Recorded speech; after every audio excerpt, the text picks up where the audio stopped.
We live in a time of global transformation. The Energy Futures podcast explores how we can accelerate the expansion of clean energy technologies and reduce our reliance on fossil fuels. From heating and cooling our homes to moving around our planet and beyond, we bring together researchers, scientists, business leaders and communicators to exchange knowledge and try to answer one important question. How can we create a sustainable energy future for all? This podcast is produced by Energy Futures Lab of Imperial College London. How are emerging technologies shaping the future of carbon removal strategies? I am Dr. Paola Sáenz, a research associate at Sightline Climate and Imperial College London. My work focuses on negative emissions technologies, exploring their regulatory, commercial, and technical dimensions. This includes engineered and nature-based carbon dioxide removal, or CDR, such as direct air capture and afforestation and reforestation. Joining me is my colleague, Dr. Nadine Moustafa, a research associate at Imperial College London, specializing in systems modeling for carbon management and decarbonization. Nadine's research combines socioeconomic and techno-economic analysis of energy technologies while advancing negative emission technologies policies and strategies. In this episode, we'll explore the range of strategies involving both technological and nature-based solutions in CDR, policy opportunities and challenges in implementing these different approaches, and future visions for integrating and developing CDR technologies to meet climate goals. Hi everyone, welcome to Energy Futures podcast. Today we'll be talking about carbon removals, and it's quite special because I'm joined here with Paola, who's one of my greatest friends and also a brilliant researcher in the field. Paola, you've been working in this space for ages. Do you want to introduce yourself? Yes, thank you, Nadine, and lovely to be here. My name is Paola Sáenz, and I am a research associate at Sightline Climate, and I am also part of the Hitachi Imperial Center for Decarbonization and Natural Solutions, where I work together with Nadine on all things carbon. So my research focuses on carbon dioxide removals and carbon capture and utilization. So today we're going to talk a lot about carbon removals. We're going to talk about what they are, why they matter, what it's like working in the field a bit maybe. But I think let's start with the basics. So what is carbon removal? And I think I'll give that to Paola.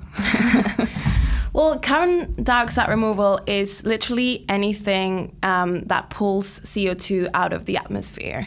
And you can think of it as normally people talk about it in two different buckets. One is engineered solutions and the other one is nature-based solutions. But more often than not, also people call them conventional versus novel solutions. So conventional solutions is everything you think about when it comes to biodiversity and nature. So imagine planting a tree, reforesting a forest, and just using that forest to suck up CO2 out of the atmosphere and clean the air. And the more novel solutions are things like direct air carbon capture, where you use engineering to pull out CO2 from the air. And I think there's a lot of debate about which technologies to use, which solutions to use, whether it's nature-based or engineering, or if you want to call it conventional versus novel. So I think there's a lot of debate about which ones to use about this, right? Like, should we focus on this one or that one? And usually I'm the kind of person that doesn't believe in a silver bullet technology, no matter which space. So whether it's just carbon removal, but also decarbonization solutions, right? So I do think they complement each other. And I think you worked in both for sure. So I think I'm more into the engineering ones. But do you want to talk about how they complement each other? Yeah, definitely. I totally agree with you on this. And it's definitely not a competition between engineer and nature-based solution. And I think that's really important for the audience to understand. They definitely complement each other. And we're going to need a range of them if we want to reach net zero and net negative. So one of the things to understand is that we cannot put all of these solutions everywhere. For example, with the nature-based solutions, they very much depend on feedstock availability of biomass, of where there's actually areas to reforest and plant trees, of where do we have peatlands and wetlands that we want to restore, or if we're talking about things like blue carbon, for example, which is basically restoring the ecosystems close to the coastlands. We really need to pinpoint the specific sites where it's actually going to be more effective to put the solutions, and that's not going to be anywhere in the world. So there's really a lot of research going on trying to find the best specific sites to implement these solutions. Whereas with the engineer ones, they're a little bit more flexible because they require less land compared to what people think sometimes. They actually require much more less land than the nature-based solutions, and they have the flexibility for you to put them anywhere. One of the main requirements is that these systems, because they're engineered systems, they actually require a lot of energy and heat. So they might be better placed somewhere where you have some additional renewable electricity that you can use, or where your grid is actually now much cleaner and doesn't depend a lot of on coal and natural gas. Yeah, and I think now it's also very obvious that they complement each other within the field, because when you talk about carbon markets, for instance, there was a lot of backlash initially when people were just focusing on nature-based solutions because of the quality of removal. But now there's a lot more clarity on what we need and what we don't need, and people are looking into the portfolio approach.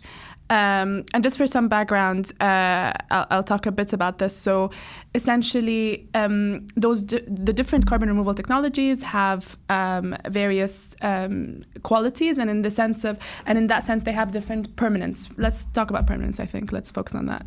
So by permanence, that means how long does the CO2 stay removed, essentially, before it gets re-released back into atmosphere. And for nature-based solutions, that's around a couple of decades, maybe like 50 years, sometimes 100 years. But then for engineering-based solutions, they can go up to 1,000 or more. So they can be 1,000 plus or 10,000 plus years, because you're permanently removing the CO2 from an engineering perspective. In both cases, you need monitoring, reporting, and verification. So MRV, you need to make sure that the CO2 you're removing actually stays removed. But in the carbon market, you're starting to see, price variations between nature-based and engineering-based. So you can get a nature-based carbon credit, less than $10, maybe even let's say less than $50, and you can. But then if you're going to start looking into engineering-based solutions, it's going to be, depending on where you look, but it'll be like $800 plus or so. And so it's starting to look like, companies might focus on the nature-based solutions, which is what got a lot of backlash in the recent years of carbon markets. But because of the cheaper price, it made sense that companies went with that. But then now people are starting to think about, okay, how about we do a portfolio approach? Because we know for sure we're going to need the engineering-based ones, right? We're going to need the novel ones. We're going to need this permanent removal. But it's just so expensive right now. But how about if we do like a portfolio of different things? Yeah, I think to me, the backlash with nature-based removals, I think it was something that was really bad for carbon dioxide removal in general, because to me, it's like they need a rebranding. They are very good solutions, and as you said, they are very cheap. And they actually provide a lot of benefits. So they provide a lot of co-benefits for biodiversity and a lot of ecosystem services that they are embedded in that cost. And it's like you're getting value, extra added value for your money. So you're not only removing capture, but you're also enhancing biodiversity, having more clean water, improving a green space. So I think there's a lot of value in these nature-based solutions that is usually not accounted for. And I also think that all the backlash these nature-based solutions projects got is because a lot of them, companies were pouring money into this credits, and projects were not actually being realized to the extent that they should have, or they were actually not removing the CO2 that they said they were going to. I think regardless of that, it's important that we continue investing in these types of solutions, because as I said, they just not provide one benefit of removing CO2, but multiple other co-benefits which are embedded in that. And I think, of course, it's important that, we get better at making sure that the projects deliver what they say they're going to deliver. But that doesn't mean that we just should not look at nature-based solutions. As you said, they're part of the solution, and it's part of a portfolio of solutions. So that's my take on a nature-based and definitely engineered, as they are still, as you mentioned, quite expensive technologies. For example, direct air capture is trying to capture CO2 from the air, which is around 400 ppm. So that thermodynamically is quite challenging. And you do require a lot of energy, both in electricity and heat. So that inherently is going to put your cost up. And there's a lot of research going on trying to put that cost down. And we've done that research. We've done some of this research. We've done some of this research in the lab. And it is quite challenging because it's a very energy intensive process, but you can use a bunch of combinations. You can use energy efficiency, you can use waste heat. And if you put your direct air capture plant in a place where you're actually just using renewable electricity and waste heat, actually the numbers look pretty good. Although still, we do need to make use of economies of scale and scale up this technology to be able to put that price further down. And until that happens, you cannot only rely on one solution. And even if we get there, you're going to need a bunch of solutions. And one of the other thing that people don't normally think about is that nature-based solutions are cheap now, but they might not be so cheap in the future. Just because, climate change is happening, we're going to continue to have, if we don't reduce our emissions, we're going to continue to have more flooding, more fires. And these natural events put at risk nature-based solutions. For example, if you have an afforestation, reforestation project and suddenly you have a drought or you have a fire. So these solutions are actually expected to increase in price as years go by. We've seen companies having to rebuy credits because of fires and natural disasters. And they've actually reported on it, so I'm sure we can share the report. They've reported that they've had to rebuy those credits because natural disasters happened. Obviously the CO2 went back into the atmosphere, and so they have to make up for the CO2 they've removed. And I really do agree with this portfolio thing, because it all depends on the resources, as you mentioned. So, for example, we can see that when we look at net zero targets for different countries, for instance, you'll see that the technology mix for each country is quite different, right? So not all countries will have access to a lot of solar power. Not all countries will have access to wind power. Some countries might be relying more on gas with CCS than others, and some countries might have nuclear power, some might not. And I think it's quite important also, which people might not realize, that a lot of these things are not, yes, they're constrained by resources. So whether you have do you have sun, do you have wind? But also the fact that there's a lot of things that play here. So for example, public perception make a play here. So are communities willing to have nuclear power within their cities or within their community?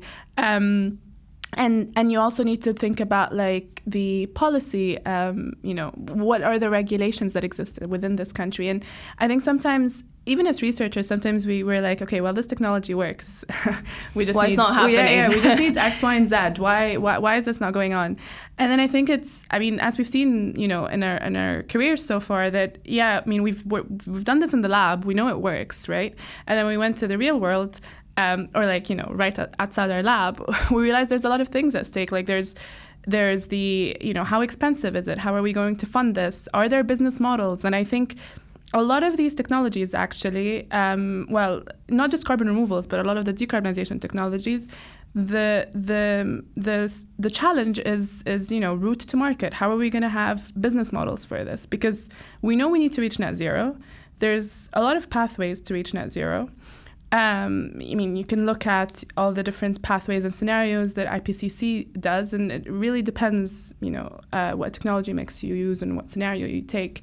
But all of the technologies within that mix exist, right? Like, we've done them, we know it works. We can try and bring the costs down, we can try novel solutions, and so on and so forth. But at the end of the day, you're going to need a mix. And I think that will definitely also apply to carbon removal, right? Like, we will need a mix of all these different technologies. And I think, to your point on biodiversity and so on and so forth, I think there's a lot of discussion about this. So there's a lot of discussion about how do we reward companies for doing these things, beyond the carbon value chain. So not just the fact that you've reduced carbon, but you've actually enhanced biodiversity in your communities, or, for example, you've created jobs, or like those kind of co-benefits, I think, go undetected. There's no way to we don't really measure biodiversity right now, right? Like, I think we've worked a bit about on this in the center. Yeah, so I think it's a really important topic, and it's definitely something that at the Hitachi Imperial Center we have looked at, because we have one team that is looking at the biodiversity and one team that is looking at the engineered solutions, and then there's an overarching project that is looking at all these societal transitions. So I actually want to go at some point back to the point you mentioned about, how do we involve society for these projects to happen? Because in the route to market, as you mentioned, is super important. But I do think this measure of co-benefits, it's something that, it doesn't exist right now, particularly because we're talking about portfolios. We're talking about portfolios of technologies that are going to have nature-based and engineered solutions. And you have nature-based solutions that give you a range of co-benefits depending on where you put them. And then you have engineered solutions that might give you some co-benefits, but they're not really related to biodiversity. They're related as things, as you said, like, creating jobs, and perhaps, increasing the economy, or like making better the economy. But those things, so you can measure them, so you can measure how much you're going to increase biodiversity if you apply a nature-based project, and you can calculate how many jobs you're going to have in an engineered solution. But then how you compare both and which one is best and why. And this is going to really depend, again, back to localized projects, and having these bottom-up studies. Actually, you mentioned these countries having their net zero strategies and deciding which technologies they're going to use. Actually, a lot of these countries don't actually do that. I think it's probably the US and the UK who have actually said which technologies they're going to use as their net zero part. But a lot of these countries actually don't have the resources or the time to make that bottom-up study to actually decide on their portfolios and what's going to be better for them based on their resource constraints.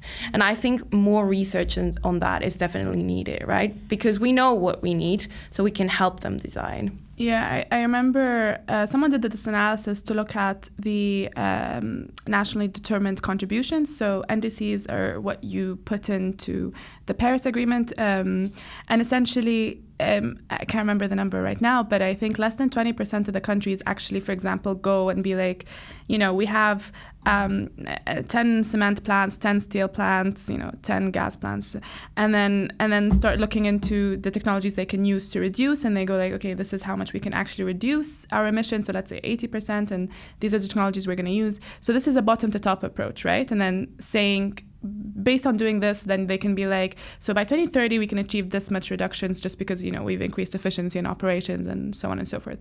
By 2040 we can decrease this many emissions because we've started to implement electric furnaces and so on and so forth. And by 2050 we'll reach net zero because we've reduced all of our emissions and then we've done our removals part. And this is a bottom-up approach, but actually most countries don't do that. Most countries go like, we're going to have net zero by 2050. We're going to reduce our emissions by 85% in 2040, and then I don't know, like let's say 60% by 2030, and then that's and then they feed that down. And unless you kind of look at what you have at hand and what your resources are, and And I think that's where they lack, right? Yeah, and this is wild to me because when most of the countries are putting their national determined contributions, they do exactly as you said. And actually, we did a study at the center on it, and none of them were in line to reach their goals that they have set. None of them, not a single one of them. I think the UK and Japan were closer than the EU and the US, for example, but none of them, with their current policies in place, were going to reach what they said they were going to reduce by 2030. Which is alarming, because usually from what I've seen is that the naturally determined contribution, so the NDC, is countries tend to put, less than what they can actually do, just so that they're not obliged to do the maximum just in case. If they do better, then it's fine. But so the fact that they're not even reaching the minimum they can do is quite alarming. And it's back to your point on how important policy this is. So this analysis was done based on the policies they have in place right now and whether that is going to help them reach their national determined contributions by 2030. And the analysis said, there's no way this is happening with the current policy. So I think it's important to actually, keep reviewing the policy and understand whether it's working or not. We've been doing environmental policy for a while now, that we have the tools to be able to evaluate which policies have been working and which ones haven't. So we can get rid of what's not working and possibly come up with new frameworks to implement that could potentially work better. And again, this is going to vary depending on where you're located. And coming back to the point of the importance of involving the public and them being aware of where carbon dioxide removal is, what a nature-based solution is versus an engineered one, is going to be important for project realization, right? We sometimes don't think about when we're doing research that these projects are going to be in someone's backyard, right? And a lot of people, when you ask them, it's like, do you want to have a direct air carbon capture plant in your backyard? They're like, no. Or do you want to have an afforestation, reforestation project in your backyard? Yeah, why not? I think it's these type of public perceptions that we currently have about technology and about the solutions that we need to shift that. We need to somehow make people understand, engineered solutions are not a bad thing, and this is something in your backyard is actually going to help you breathe cleaner air. It's going to be removing CO2 from the atmosphere, and that's going to be helping the environment, and that's going to be bringing you jobs to your community and so on. So I think it's really important to have that click in our society and make them and keep them involved. Yeah, I agree. I think because we're engineering focused and our backgrounds are engineering, sometimes we miss on that. We don't really think about how are the public going to take this, but we've realized again recently that this actually makes a huge difference, because we might know how it works technically, but how will the public take this? And I think maybe showing them the background and the history that we've been using a lot of different technologies, and you might not be aware of it, but we've been doing all of these different things. We've been handling waste for decades. We've been doing all of those things for decades. We know how to do them. It's not really that scary, and we can make sure that you're safe and everything. Yeah. And I wanted to ask you actually, because I think there's been a lot of noise in the carbon markets recently, which I know it's an area you are an expert on, and because we were talking about at least portfolios and prices and differences. What do you think, what's your take on what happened recently at COP with the Article 6? Can you give some background on that? What happened and what does this mean for carbon markets? Yeah, I think because we've talked a lot about the different challenges, right? So, but not from a technical perspective per se. We've talked about them from a policy perspective. We've talked about resources, which I guess is a bit technical.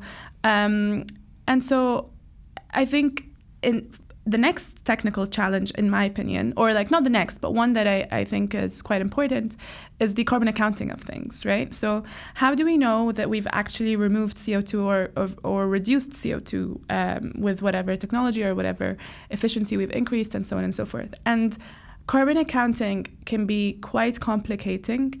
We've had protocols to do carbon accounting since at the very least 2013, if not before, right?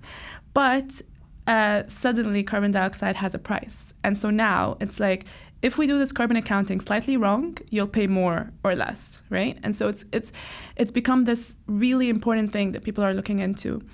And it's quite easy to do your carbon accounting within your building. So that's usually your direct emissions. That's your Scope 1 emissions. That's really easy. You know what's going on in your building. You can get the information you need. That's fine. Your Scope 2 emissions are, again, quite easy because those are the heat and electricity emissions. You have a company you're working with, you're paying electricity bills, you're paying your heat bills. And so you know how much you're using, and so you can kind of calculate your carbon emissions based on that. It gets super complicated once you start thinking about your Scope 3 emissions, which are your indirect emissions that happen across the chain.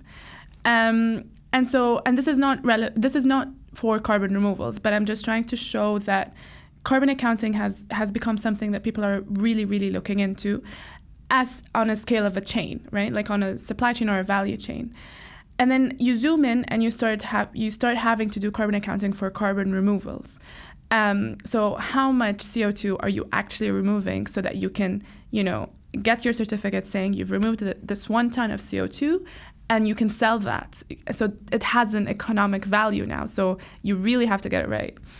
And I'm partial, but like, for example, direct air capture, it's relatively easy to do your carbon accounting for that, right? You know the energy you're getting. You can calculate the carbon emissions on that. You know how much CO2 you're capturing, just chemically or physically. We can calculate that just like we calculate it in the lab. And so that's relatively simple. But then the second you start including nature-based things like biomass, it gets quite complicated. How are you going to quantify how much CO2 actually got removed because of this biomass? And is it how do you kind of look at it from a time equivalence basis, right? So how long does a tree take to get grow. Planted? Yeah. And so how much CO2 got there? And then how long does it take for you to kind of like remove? So the time aspect of it is something that we're still lacking when it comes to biomass. But anyway, so as we mentioned earlier, there was a lot of backlash because of nature-based carbon credits. And since then we have a lot more understanding, a lot more awareness of like the permanence and how long would the CO2 actually be removed. And essentially what we had in the Paris Agreement is the Article 6 that you mentioned. So the Article 6 allows for you to buy carbon credits internationally, which is really helpful because of everything we said, about the resources. So for instance, 1 ton removed is 1 ton removed, whether we do it in Egypt, where I'm from, for instance, or whether we do it in the UK, it's 1 ton removed. And so if we can do it cheaper somewhere else, or in a place that has better resources, exactly, then we may as well do that, right? And so that's what Article 6 was. But again, it got a lot of backlash initially because it started off with low permanence credits. And then people stopped that. But then we were, everyone's been waiting on these carbon accounting methodologies because we need to be like, because you can't just go do your carbon accounting and be like, I've done this and it's 1 ton of CO2 removed. You need someone to kind of verify what you're saying, right? And so that's why there's now a lot of like those market registries for carbon removal credits. And there's a lot of those verifiers, for instance. But we need a carbon accounting methodology. So usually those registries and verifiers have their own carbon accounting methodology. And now governments are starting to have their own methodologies. So for example, the UK is starting to do their own methodology for carbon removal. And Article 6 actually released some form of methodology for carbon removal in the last COP. And it wants to start this international carbon credit registry, but in a way where we can, be confident in the permanence of the CO2 that's being removed, and in a way where we can make the financing flow to countries that are, more climate vulnerable, but also, they've contributed a lot less, if anything, to climate change, and which is essentially, I think, why it initially started, like the financing part, which I think the last 3 COPs have been named some form of financing COPs and so on and so forth. So I think that's one of the challenges. So getting this right, and we're gonna get there. And I think maybe we're not gonna be perfect now, but we can say whatever we do now is fine for now. And then as we go on, then we go okay, no, we've done this better now, and so on and so forth. And the way I see it is that we want to be as good at it as we are in financial accounting, right? Like we've been doing financial accounting quite well now. And if you do it wrong, there's fraud, there's insurance, and so on and so forth. And I think that's where it will head. It's just that, we're getting there. And there's a lot of methodologies going to get published. So for instance, IPCC, as you know, and as we've talked with a lot of people within the IPCC, it's going to be published in 2027, for instance, and they're starting to work on it. So, we need to, get there faster. But the fact that there's all these methodologies that are in place now and people are starting to look into it a lot more we've had a lot of things happen over the past year, right? And so that's an exciting place, I think. Yeah, and I guess the fact the UN is saying this is our methodology, I think it's a very important market signal as well. Yeah, and I think so. Governments usually, for example, have their own methodologies, but they use what exists in the public space to kind of draft up. They don't start from scratch, and so that's why it's helpful that all these market registries and verifiers, and for example, the IPCC is starting to accumulate a lot of this, because when governments need to start saying this is the methodology we'll use. There needs to be something out there, right? And so the fact that industry and academics are working on it is quite good. And for instance, in the UK's case, they're including greenhouse gas removal credits into their ETS. So there will be a methodology for sure. And so they're not going to, I know for sure they're not going to start from scratch. They're actually going to be using a lot of what's already out there, which makes sense, right? And so we've talked a lot about, carbon dioxide removal, net zero, and, all these different technologies that exist, about their costs, their permanences, their co-benefits, their trade-offs, and of course the involvement of carbon markets in this. But I think a lot of people see carbon removals as an opportunity to delay their cutting their emissions. And I think this is something that it's really affecting the public perception on how they think on carbon dioxide removal. And this is not necessarily a good thing. So what is your take between, mitigation and removals? How much should we be doing? And I'm curious, what's your take on that? I'm just going to go back to the carbon accounting I mentioned. So when you look at your carbon emissions across your value chain, if you include direct and indirect emissions, and then you look at everything you can do to reduce those emissions. So increasing efficiency, implementing, using renewable energy when you can, using carbon capture where you can, and so on and so forth, decreasing demand where you can, all of that, you will always end up with residual emissions. So emissions that are quite hard to reduce. There's not much more you can do in this space. And those residual emissions, depending on how you start calculating all of your reduction opportunities, are either going to be, so that wedge is going to be big or very big. It's never going to be zero. You're not going to get there. It's quite hard to reduce all of them. And you have to also consider the fact that, again, if we talk about it from different countries, it really depends on how different countries are going through their developing, for example, going through their development, for example, and the industries they have, and so on and so forth. And so those residual emissions will always exist. And for that, we are going to need carbon removal. So there is no scenario where we won't need carbon removal to kind of take out those residual emissions. And we cannot wait until 2040 when we've reduced, 80% of our emissions or 90% of our emissions, and then be like, okay, now let's start building our carbon removal technologies, because then we won't have time. So it's going to be too late. Yeah, we really need to do this simultaneously or like concurrently. We can't wait until then and start doing it. And so I think that's where people might like think that, we're doing carbon removal and so we're not doing or reducing, but no, actually you should be doing both. And I think generally, as we mentioned, like the permanence and so on and so forth, with the increase in quality of credits, it will always be cheaper for you to do reduction over removal. It will always be cheaper. So, by reduction, you mean, renewable energy. Exactly. It will always be cheaper to do that over removal up until a point. And that's your residual emissions. If we want to define residual emissions from a technical perspective, right? There's different definitions of residual emissions, and you can define it based on like social and social perspectives. But if I'm going to talk about it from a technical and an economic perspective, just as an engineer, it will be cheaper to do your reduction up until a point, and then getting that last 5 or 10% reduced is so expensive to do it. Like you would have to change so much in your plant, for example, that it would actually then make economic sense to do your removal even at $800 a ton. But it's supposed to be that that residual wedge. It's not supposed to be your whole thing. And so that's the thinking, I think, that all of us, have, that we're going to do reduction until removal. But the fact is that we cannot start, building our removal technologies at the end.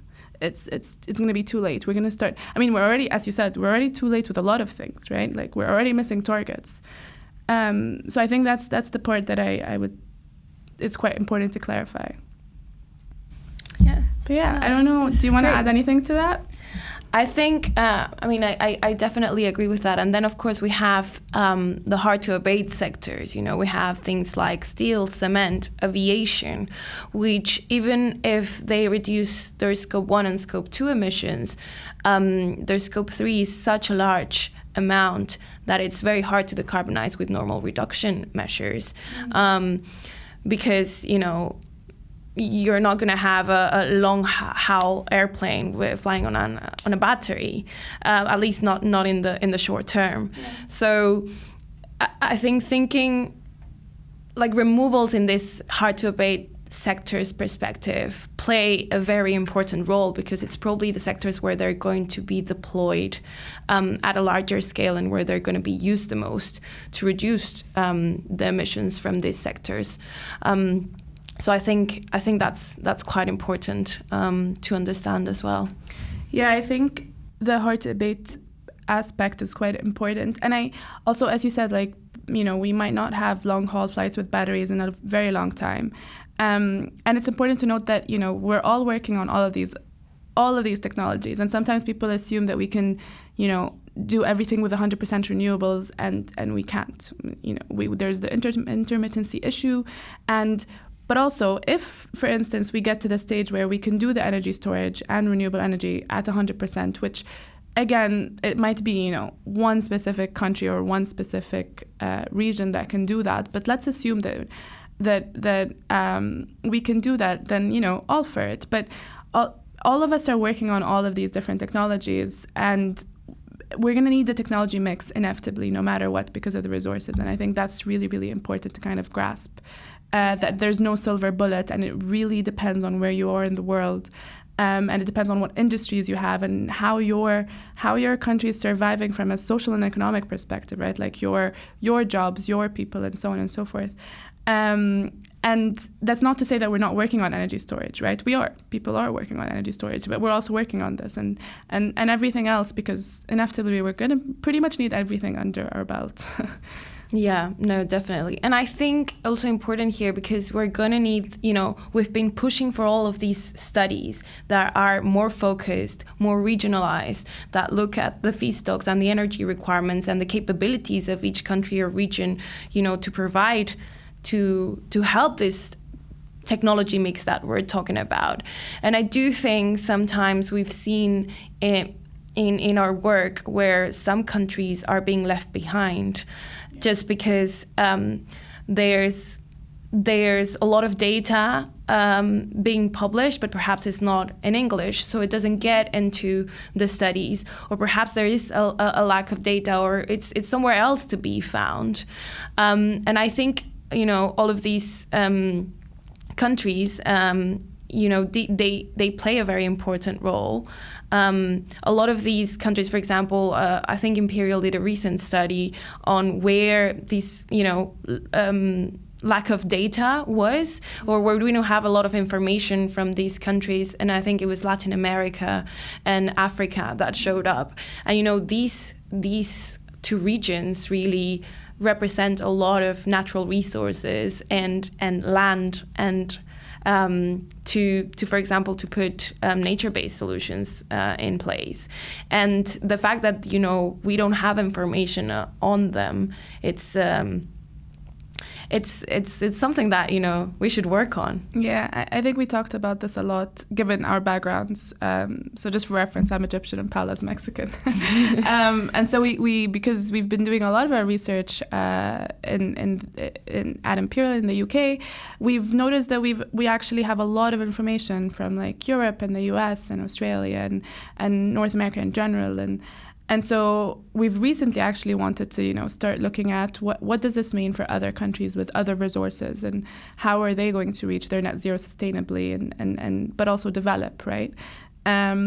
And so I think with that we can end this. I don't know if there's anything else you'd like to talk about. No, I think there was a lovely conversation. Thank you very much. I know, likewise. I mean, this was pretty much our coffee chat conversations. But with that, thank you so much for listening. And just before you go, if you want to find any of us, so if you want to find me, you can find me on my Imperial profiles or on my LinkedIn as Nadine Moustafa. And Paola? Same for me as Paola Sáenz on LinkedIn and on my Imperial profile. Great. Thank you so much. Thank you. Thank you for tuning in to the Energy Futures podcast. Here at Energy Futures Lab, we are dedicated to addressing global energy challenges through pioneering research, innovation, and advocacy. To learn more about us and the exciting projects we are working on, visit our website and follow us on social media.